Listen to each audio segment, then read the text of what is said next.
I quite literally just finished this draft like 3 minutes ago, and I thought it went well enough. It didn't go horribly. There was nobody like ruining the draft. It didn't go exactly according to my plans either. It wasn't like the perfect draft, but I thought it was a pretty good draft.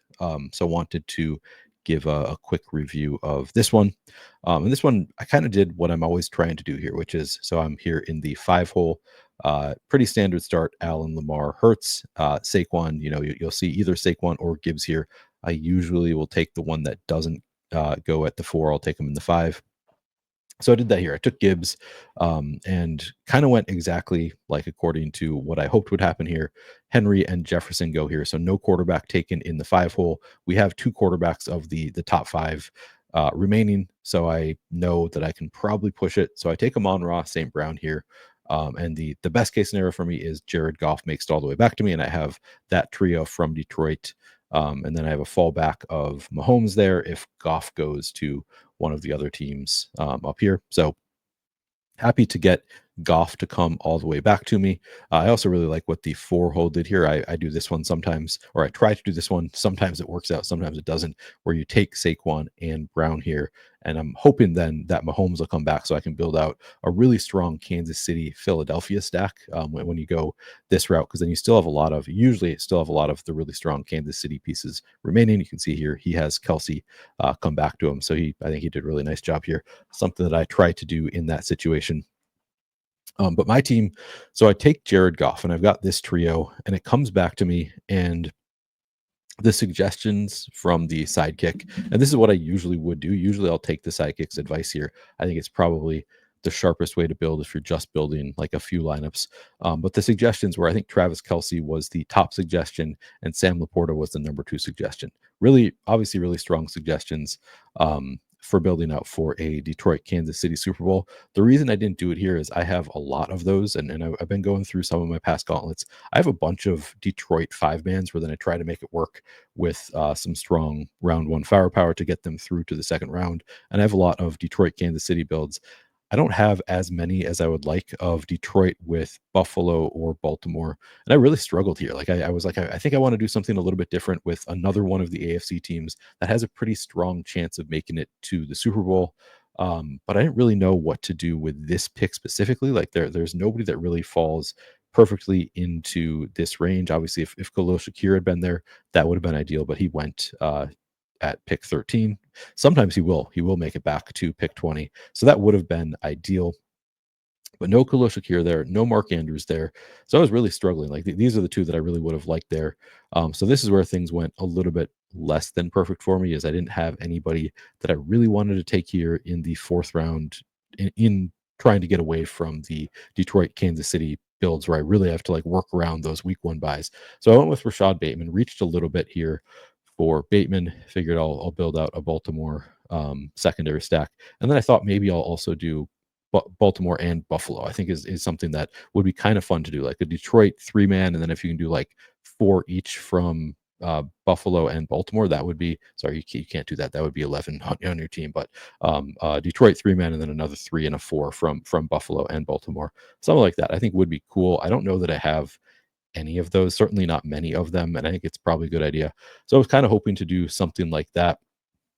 But again, so Sam Laporta goes here, David Montgomery goes here. I was also thinking part of the reason to go with Laporta is Laporta or Montgomery, kind of flip a coin as far as I'm concerned, which one I'd rather have. And I thought maybe one of them makes it back to me in the next round, and I'll think about them there. But they both go. Now, I'm realizing when I get back to my pick here that I don't really love the options still from Buffalo or Baltimore. It's not that I don't love them, more so that I thought I could push it a little bit more. Like you can usually get a pretty late Isaiah Likely. Sometimes you see like Kincaid, Amari Cooper, the Buffalo guys really fall pretty far. So I decided to build for pushing through round 1 more so here rather than building out those stacks. I don't really regret it. I think it was probably the right move here. But in given the way the rest of the draft went, I sort of regretted this. But I went with Mike Evans because I'm building out a Detroit stack.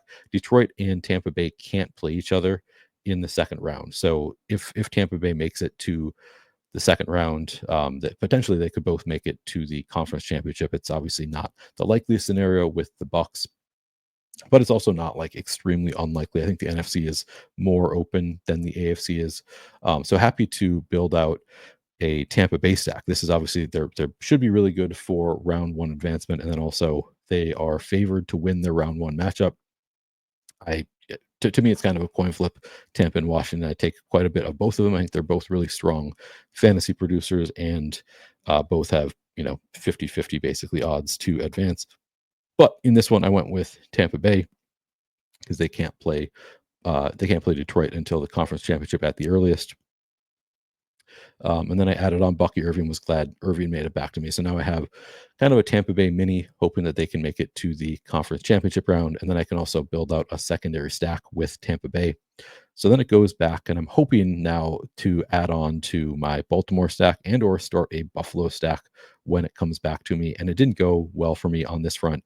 Amari Cooper goes at pick 34 again. Sometimes you'll see him fall quite a bit.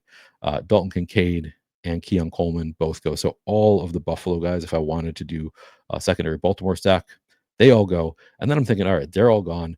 Immediately, I'm like, all right, now I really want Isaiah Likely to come back to me so I can build out a Baltimore stack. And then Zay Flowers was kind of a fallback option. Zay Flowers, because I'm trying to get away from the like taking zeros in round one with this draft, because I like intentionally avoided doing the Detroit Kansas City thing. Because I'm like, I want to have a Detroit team that is just a little bit more likely to make it through the first round. I didn't really want to take Zay Flowers, but he was going to be my backup option. If all of the Baltimore guys and Isaiah Likely went, then I was going to take Zay Flowers, but he also went before me. So then I'm like, all right, I don't know what to do here. So I just took Baker because I needed a second quarterback because I have Jared Goff on bye week one. So I needed a second quarterback. Obviously, Baker makes sense with Evans and Bucky. So I go with Baker and buy myself a little bit of time. And then just looking at the Baltimore options, honestly, there was nothing all that great. I'm down to like Nelson Aguilar, Tylan Wallace. So not great options from Baltimore. So I just took Justice Hill. I think that he is my favorite of those really late round Baltimore options. And that I believe completes the stack of Detroit Baltimore for the Super Bowl. I've got Gibbs, Amon-Ra, Goff. So three from Detroit, and then I've got Bateman and Justice Hill. So I complete the Super Bowl stack of Detroit and Baltimore. And then I think at this point, am I good to go for no, I have one, two, three, four. Five. So yeah, I have the first round covered. I at least have five players. One of them is Justice Hill, and one of Justice Hill, Rashod Bateman. Really don't love relying on them for points, but also can get through if Baker and the Buck stack is what goes off in round one. It's not the worst thing to have those five. So now I have a completed Super Bowl. I have a completed round one in this one. So comes back to me and I add on to the Detroit stack. So again, I wanted to avoid taking a bunch of zeros in round one. I'm up to four now with Tim Patrick, but I think I'm okay with it because he's pretty late, and I was able to add on some real firepower in Mike Evans and Bucky Irving. And then finally, my last pick here, the 6 hole takes Nelson Aguilar, which obviously would have made I don't know would have made a lot of sense for his team. I don't he did have Derrick Henry. Okay. Um, so I, can't add Nelson Aguilar onto my stack. I didn't really want to anyway at this point. I wanted a little firepower. I went Courtland Sutton, who, if I remember correctly, cannot face Baltimore until the conference championship either. So I think Courtland Sutton made some sense for this team. I'm checking this now. Is this actually true? Um, Where's Baltimore here? Yeah, they can't face each other in the second round. So good to go until the conference championship with that one also with Denver and Baltimore. So all my teams, like this team kind of comes together nicely where I'm going. Baltimore and Denver are my AFC teams. Detroit and Tampa are my NFC teams. None of them can play each other until the conference championship round. Obviously, both Denver and Tampa Bay are like dogs to make it to the conference championship round, but it's at least nice to know that this team could be fully intact in the final round of the playoffs. And I also just felt like I needed a little bit more firepower in the first round. I did take 4 from Detroit. I am reliant on Justice Hill making the lineup at this point. So now at least I can make either Justice Hill or Rashod Bateman on the team with Courtland Sutton there if Courtland Sutton can put up a score. So just a little bit more upside in my round one with Courtland Sutton. So finally the team. Let me pull it up here. So this is the final team. So I've got for the Super Bowl, I got a Detroit Baltimore Super Bowl with Goff, Gibbs, Amon-Ra, Bateman, Justice Hill, Goff, Gibbs, Justice Hill, Amon-Ra, Bateman, and Tim Patrick. So 6 players for a potential Detroit Baltimore Super Bowl, which I think that's, good enough. Not like the more the better, but at least I have 6. That's a strong number, and some real firepower in Goff, Gibbs, Amon-Ra, Bateman to some extent, and then Patrick or Hill. One of them just fill in that 5th spot, but decent team for the Super Bowl if it is Detroit, Baltimore. I also think I have a um, I have a Detroit, Denver. I guess I've got same 4 from Detroit and then Courtland, Sutton. So I have multiple Super Bowls that way. And then I also do have a Tampa Bay Baltimore Super Bowl here with Baker Mayfield, Bucky, Irving, Rashod, Bateman, and Justice Hill. Wait, Baker, Bucky, Justice Hill, Rashod, Bateman, Evans. Yeah. So I've got 5 for a Tampa Bay Baltimore Super Bowl. So multiple ways that this could go with one of these teams facing Baltimore in the Super Bowl. Not the likeliest scenario, but like Detroit, Baltimore is not the most unlikely scenario. And in round 1, like I think this team can get through for round 1. It's not going to be favored in my round 1 pod. It's going to be one out of 3 teams make it through the first round. I think my team has lower odds than that to make it through round 1, but that's kind of what you accept when you're building out a Detroit or Kansas City stack. Like you are going to lower your odds of making it through round 1, but I still think it has like a decent chance with Baker, Bucky, Irving, Justice Hill. Hopefully you don't need him, but Baker, Bucky, Irving, Justice Hill, Rashod, Bateman again, like with Zay Flowers out round 1, looks a little bit better, going to project a little bit better. Mike Evans, obviously, you feel good about having Mike Evans to rely on, and then Courtland Sutton. So I need 2 out of 3 in this one of Justice Hill, Rashod Bateman, and Courtland Sutton to make it, assuming that Bucky and Mike Evans and Baker Mayfield all hit the lineup. And I think that's not the best spot, but it's also not the worst spot to be in. So this one didn't go exactly how I wanted it to. I sort of wish that I had built out Buffalo a little bit earlier instead of going to Tampa Bay and maybe not gone to Tim Patrick. Just tried doing like 3 from Detroit and 3 from Baltimore, 4 from Buffalo, but it didn't really work out that way anyway. Like the team was, this was not a room where people just allowed the Baltimore or Buffalo guys to fall, which was kind of what I was counting on this one. I think ultimately I adapted well enough to the room, made a team that has decent enough odds to make it through round 1.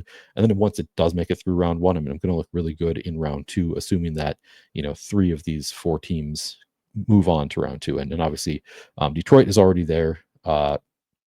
So there's one already covered. Tampa is favored to move on to round 2. So those are the 2 most important to this lineup. I guess actually Baltimore is also very important to this lineup because they are the AFC team that I am relying on in the Super Bowl. But all of those 3 are favored. Detroit is guaranteed, and the other 2 are favored there. So that looks like a pretty strong. It's going to look pretty strong starting in round 2, assuming things go as expected in round 1. I think it has decent enough odds in round 1. So ultimately, I think this is a pretty good team. Like it didn't go perfectly. I'd probably give this team a B. I think it's like works well enough, but didn't go perfectly. All right, that's going to do it for this one. Going a little long. Sorry, guys. All right, thanks for watching. Catch you in the Discord. Link in the description of this video.